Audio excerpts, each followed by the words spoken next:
Fascist అన్న America కళ్ళు తెరిపిద్దాం.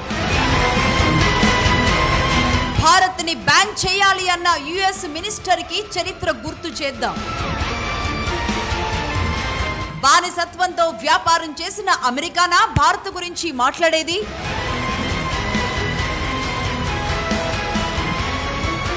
ఆ మతం వాళ్ళ మతం భారత్లోకి ఎట్లా చొరబడిందో, ఏమేమి చేసిందో ఆధారాలు బయట పెడదాం. ప్రతి ఒక్క హిందువు, భారతీయుడు, తెలుగువాడు చూడాల్సిన వీడియో. నీ దేశంపై జరిగిన దాష్టీకం తెలుసుకో ఓ భారతీయుడా.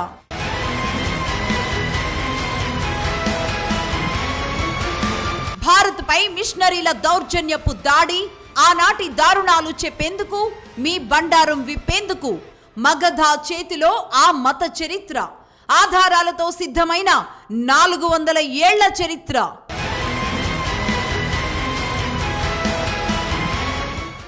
నమస్తే, వెల్కమ్ టు ఎర్ర జర్నలిజం పార్ట్ 14. నేను ఎస్ఎస్ లక్ష్మి. ఇంటింటికో గోవు మగధ నినాదం.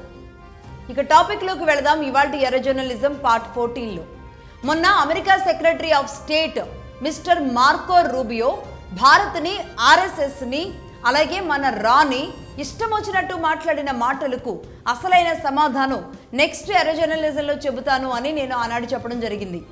ఆ నేపథ్యంలో ఇవాళ ఎర్ర జర్నలిజంలో దానికి సంబంధించిన పూర్తి డీటెయిల్స్ చెప్పడానికి రెడీగా ఉన్నాం.